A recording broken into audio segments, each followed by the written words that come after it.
let's see. So you work with the Adobe Partner Social Program, right? Is that those are Adobe partners? Those aren't other influencers. Is that correct? Yeah. Okay. Yeah, I'm head of social for the Adobe Partner side of the business, which also is kind of still within that scope of Experience Cloud and Experience Business with all the partners that are using those solutions. Talk about that just for a minute. How successful do you think, or how important is that to Adobe, and should other companies be thinking about it? Because virtually every company we work with has partners, and unlike Adobe and maybe a handful of other clients, they don't really think about, they think first and foremost, okay, our own people, our own inside, but partners represent like a collection of very interesting opportunities. I mean, what's your view on kind of partner programs as far as what they can do for a business? Yeah, partner programs, first of all, are a high leverage move. So at the end of the day, you can have your internal sales teams and they can produce X, and you can move that needle a little bit. When you start to push out, especially if you have a business where people are either reselling your product or suggesting your product, the ability to scale with those relationships far exceeds what you can do in-house. And so we have internal sales programs and all of that, but even with the program that I designed for social selling for our partners, it's another example of how they're pushing value because they see the value in that partner ecosystem. And all, the thing to remember is each one of those partners that you have, they're developing their business. They've got their budgets, they're doing their training, they're trying to expand and increase their revenue. So that's all independent. That's going to grow. That's kind of like compound interest in that sense, It's all of those reinvestments in the partner ecosystem are going to ultimately come back and add on to everything that you're able to do. So why wouldn't you want that working for you simultaneously, hedging all the work that you're doing? I mean, it's just a smart move, and it's being a good player. I mean, if you're in that space, it's like, how much of a share of voice do you want in your space and in your market? It's not just your voice, it's the voice of you and all the people who work with you and have partnerships with you. They're part of your voice too.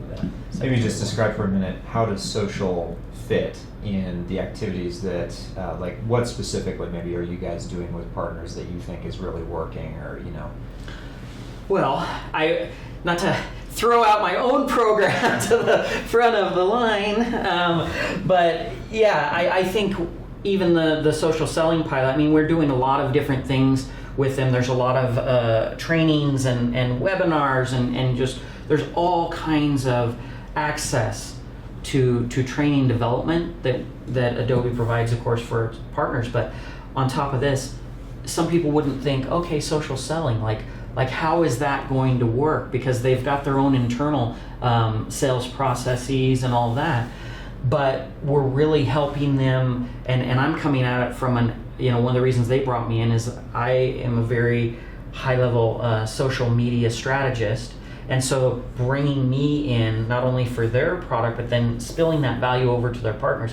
This is the way that Adobe is a good neighbor. They're going to come over and bring your trash can back up to the house for you, right? They're not just thinking about themselves, and that's one of the for me, thoughtfulness is a big thing, and I think like attracts like, and it's not just a brand, but they're providing these services where it's like I can go out and take my expertise in the social space and train people in a way that isn't rudimentary. It isn't, even though we're not diving deep into their sales cycle and everything, but it's still at a higher level than going on YouTube and saying, how do we use social media for the selling process? And so they're providing all of that, and that comes from leadership.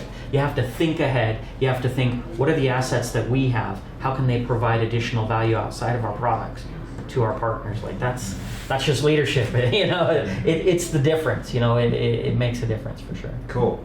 I've got two additional questions. One is, what do you see as the role of employee advocacy when it comes to partners? How do you think about that? Well, I guess we could potentially call partner advocacy. Maybe it's not employee at that level, but. Well, now, are you talking about turning partners into advocates? Or are you talking about why your partners should also be focused on employee advocacy? Let me clarify. I would say turning your partners into advocates. Okay, because the other one's also awesome. Okay, so I think it's a natural fit. I mean, who are, even when we say employee advocacy, I mean, employees, it's not about an employee actually, right? It's about another advocate. An advocate is an advocate. If anything, an employee advocate is even greater because there's some authenticity there. There's some buy-in. There's relevance there. They're there. They're spending 2/3 of their waking hours working for a company. If they're willing to talk about it, then they're an advocate, right? They're all in, And I think when it comes to the partner ecosystem, all of your partners, it's a natural fit. Look, anywhere, and I think this is when you look at kind of the future of business, like the day of the ad, right? It's limited. I won't say it's an end. There's certainly high value return there, but it also reaches that cap, right? So what happens when we've done our great campaigns, when we've spent our money, when we've done our paid social? What's beyond that? And beyond that, employee advocacy. When you take people, I would rather, if you just look at we talked about share of voice. If you look at share of voice, what would I rather have? A tremendous amount of presence and content and all of that out from my company, or an army of the people who work with that company saying, wow, look, here's our news. Here's, who do I want to share? That matters. And it goes in the same with the partner ecosystem. Who do you want sharing? People who are already teamed up with you are selling your solutions. Many of the partners, they can sell many solutions.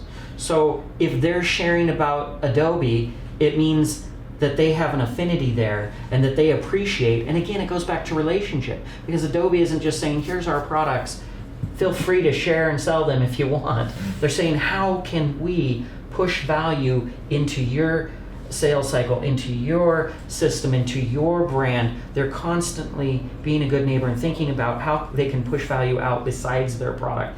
And I think if you stop at your product, again, that's yesterday's business.